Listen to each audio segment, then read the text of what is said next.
CNN'ning 2019 yılı 11 ayının 14 günkü xabarga asoslanganda Xitoyda 2 bemorda vabo kasali bayqalib davolanmoqda.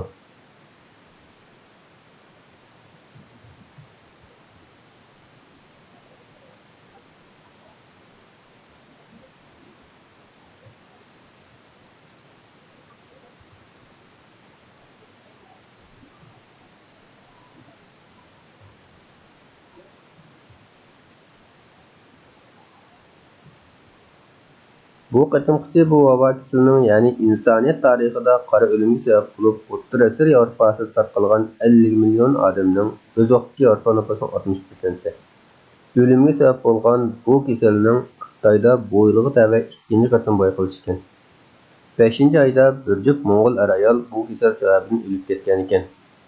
Bu qatim bayqalgan 2 bemormi ichki Mo'ng'oliyalik bo'lib, Xitoyning terrorlik bosh shtabi Beyjingda